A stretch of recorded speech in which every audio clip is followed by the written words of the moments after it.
up and down performance so far in this tournament. I think when he's into a lane, which is going to be an Earth. And maybe they've been like less burnt out than Alliance. Even though they played all the online tournaments, I think they felt more comfortable. Spike's going to be there, but he has the Illusory Orb. We'll take some damage in the meantime. As Viking's going to invade the enemy triangle. You can see Kezu on that Timber Saw. We'll talk about the lineups in just a moment. S4 is going to take the second Arc Spike of the game now. Arctic Burn to follow Shad. Doing a lot of damage with that Battle Hunger. Illusory Orb is just going to clip him, but he's not going to jaunt to it. Actually, he does. Limp has to be careful, though. This is going to be first blood going the way of Viking. Very aggressive play there from Limp. Ends up costing him his life. And I think finally things are going to break up here as we have yet another hook. So many things to talk about this game. If the action could just end, please. Lucent Beam, all right. Oh, ooh. A Ravage from Arms. That is, I believe, the third Earth Spike this game. Yeah, I think... At least you won TI. You have that going for you, right? True. That's forever. Forever your name will be in Dota. How does that feel, Curtis? My voice line won't be in very long, you know? Yeah. It's a very small time frame here. As we can see the call onto Shad. Nice blocks by S4. But Enrage is activated from Shad and looks like he's going to be just fine. Okay, so I like this. So I was wondering how Viking GG were going to put pressure on the map because their Timbersaw was sort of the one getting pressured. Oh, FNG is very high level. Sharpshooter's actually going to connect onto Kezu. We have a coil onto 2 now. Can he get out? Nice Earth Spike, but here comes Nico, baby, with that Lucent Beam. Kezu takes a tumble.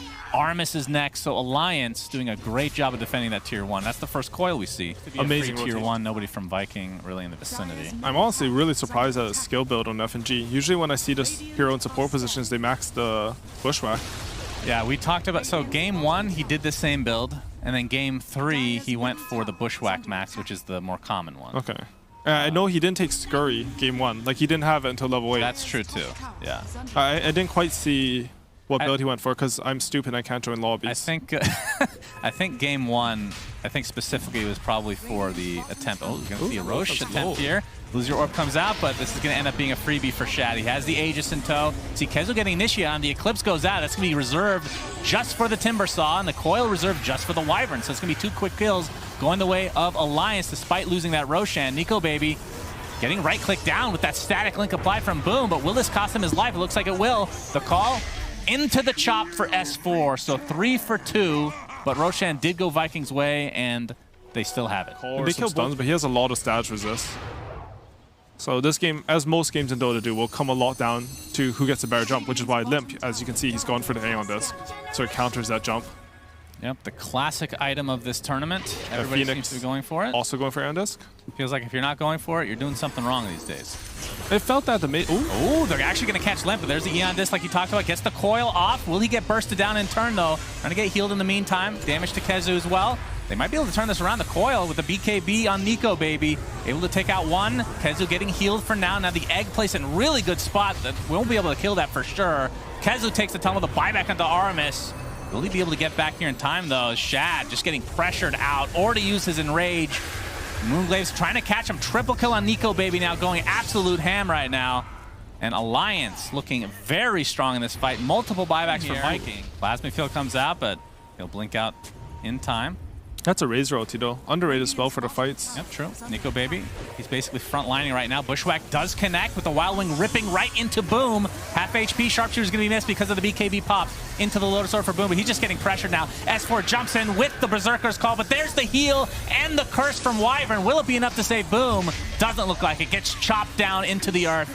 Coil onto Wyvern. No more heals for you. Alliance is sick and tired of this hero.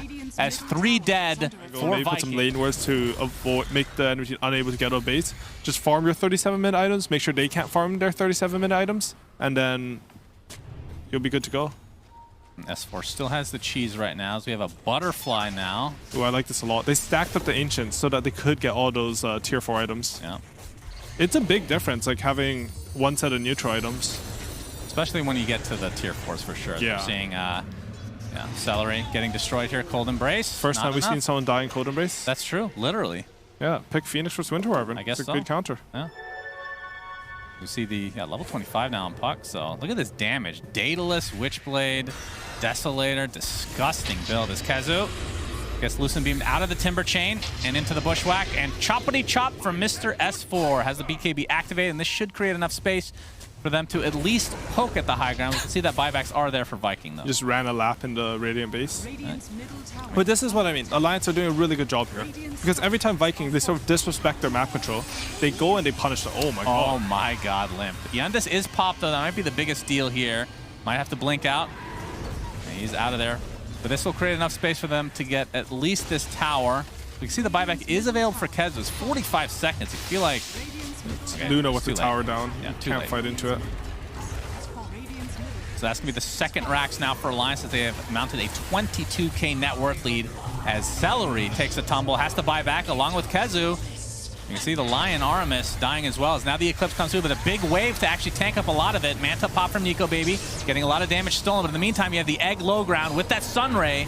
Forces everybody from Viking back for now, so Alliance can just reset. They basically get that second racks for 3 buybacks. Yeah, it's an the amazing bonus trade buybacks. for Alliance. 2 buybacks, yeah. And they still have some movement speed. Yeah, it's way too strong. As Kezu's going to get caught out. This will be a dieback if he's not careful. Sharpshooter's there into the Sunray. Looks like he's getting healed up a bit, though.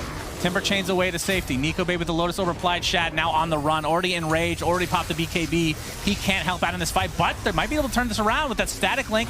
And BKB on boom, but the Satanic from Nico Baby. Not a whole lot of damage because of the damage stolen, but they have enough damage in numbers. And this should be GG as Alliance absolutely destroying Viking in this game.